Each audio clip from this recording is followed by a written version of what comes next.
12वी पर्यंतचं शिक्षण झालेले कुंटेवाड हे आता लखपती झालेत. विशेष म्हणजे युट्यूबवरती व्हिडिओ बघून त्यांनी आपलं सामान्य ज्ञान वाढवलं. 2 एकरांची त्यांची शेती आहे, मात्र ती सुद्धा कोरडवाहू. पण त्यांच्यामध्ये जिद्द मोठी होती. कौन बनेगा करोडपतीमध्ये निवड होण्यासाठी त्यांनी आजवर अथक प्रयत्न केले. छत्रपती संभाजीनगरच्या पैठण तालुक्यातील तांडा बुद्रुक या छोट्याशा गावातून कैलाश कुंटेवार यांनी थेट केबीसी गाठली. नुसती गाठलीच नाही तर तिथून 50 लाख रुपयांचं पारितोषिक जिंकलं. कैलाश यांच्याकडे 2 एकर कोरडवाहू शेती आहे.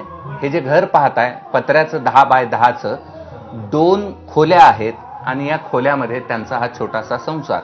मात्र शाळेमध्ये हुशार असून देखील शिकता आलं नाही याची खंत. अभ्यास करत गेले आणि न थकता अनेक प्रयत्नानंतर केबीसी मध्ये पोहोचले आणि केबीसी मध्ये पोहोचून त्यांनी 50 लाखाचं बक्षीस जिंकलं.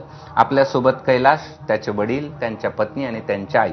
आता हे सगळं सांगत असताना तुम्ही सगळ्यांना केबीसी पाहिलं असेल आणि केबीसी मध्ये जात असताना सोबत कुणीतरी जातं, म्हणजे पत्नी असेल, आई असेल, मुलगा असेल, नातेवाईक असेल. मात्र कैलाश एकटेच गेले आणि 50 लाख रुपये जिंकून आले. एबीपी माझ्याकडून पहिल्यांदा तुमचं खूप अभिनंदन. धन्यवाद. पहिला प्रश्न असा आहे, तो पहिला प्रश्न असा आहे की तुम्ही पोहोचले कसे केबीसी पर्यंत? केबीसी म्हणजे समजा एक सर्वसामान्यासाठी असलेलं व्यासपीठ आहे आणि त्याला कुठलीही फीस वगैरे काही लागत नाही आणि आपल्या ज्ञानाच्या बळावर जवळपास 5वी फेरी असते तिथं पोहोचण्यापर्यंत. म्हणजे ऑडिशन, सुरुवातीला रजिस्ट्रेशन, नंतर ऑडिशन, नंतर इंटरव्ह्यू आणि त्यात यशस्वी झाल्यानंतर तुमची फास्टेस्ट फिंगर्स फर्स्टसाठी निवड होते. तर ह्या सर्व फेऱ्या पार करून जवळपास गेल्या 6-7 वर्षापासून मी ते प्रयत्न करत होतो. प्रत्येक वेळेस अपयशही आलंय. पहिले 2-3 वर्ष तर दुसऱ्या फेरीसाठी कॉल आला नाही. 2022ला ऑडिशन इंटरव्ह्यू पर्यंत पोहोचलो, परंतु फायनल कॉल काही मिळाला नाही. पण तरी निराश न होता 23-24 म्हणजे एकही वर्ष खंड पडून न देता सलग प्रयत्न चालू ठेवले आणि आता 2025ला माझे सर्व स्वप्न पूर्ण झाले आणि मला समजा माझ्या संसाराला, माझ्या मुलाच्या भविष्यासाठी एकदम अशी म्हणजे भरघोस अशी रक्कमही मला तिथून मिळाली आणि माझे स्वप्न पूर्ण होण्याची मला आशा दिसू राहिली. यासाठी मी केबीसीला पूर्णपणे धन्यवाद देईन. बघितलं का पोराला टीव्हीवर? बघितलं का नाही? टीव्हीवर बघितलं, मोबाईलवर बघितलं दोस्ताचे. हा, असं सारख्या वारख्या मोबाईलवर बघितलं. हा. पण ते इतकं पूर्ण नाही बघितलं. मग थोडं काय अभिमान वाटला एकदम?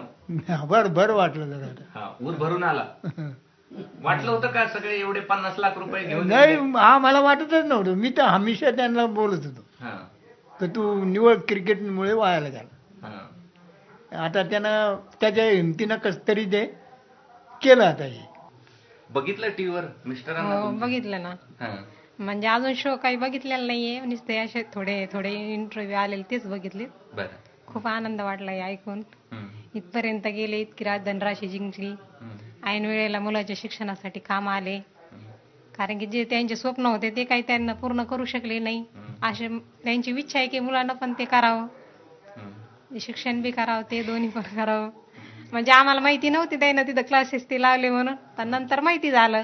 पण म्हणलं जसं आपल्याला माहिती झालं आपण त्यांना जसं थोडंफार हे बी केलं, त्यांना पण थोडं दुःख वाटन की जसं आई वडिलांना तर आवडतच नाही, पण मग ही पण मला जसं समजा हे करीन म्हणून, बस एवढंच. काय बघितलं का लेखाला टीव्हीवर? अजून नाही बघितलं. आता बघायला आता लावून द्यावं लागेल, मग बघावं लागेल. आहे का टीव्ही आहे घरात? टीव्ही आहे पण पैशाची नाही, बिन पैशाची आहे. म्हणजे छोटा टीव्ही आहे? हो, तो म्हणजे हे नाही, आंटी हे नाही, त्याला ते डिश नाही, डिश नाही, डिश आहे पण बिगर साधा आहे. साधा डिश आहे. हो, मला कसं बघायचं?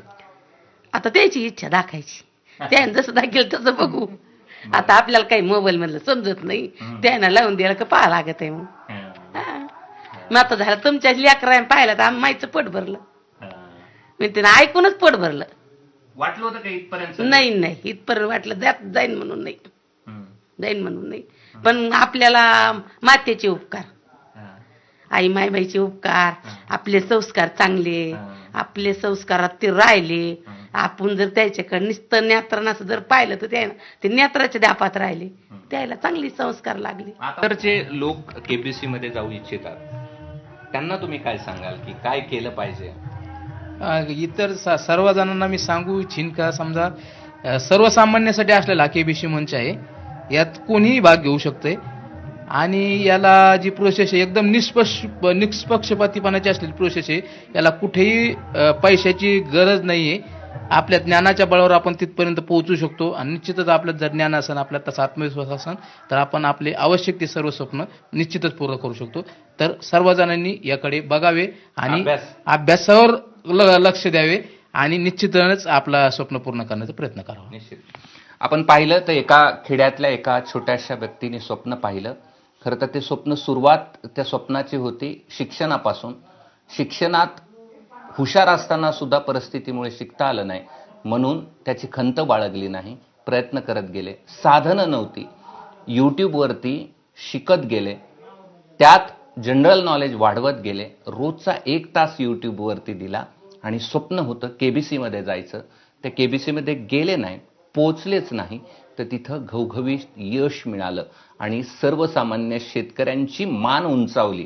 कारण की त्यांच्यासाठी देखील एक अभिमानाची गोष्ट आहे, कारण की शेतकऱ्याचा पोरगा आज केबीसीमध्ये गेला आणि यशस्वी झाला आणि इतरांना सुद्धा हा प्रेरणादायी प्रवास देऊन गेला.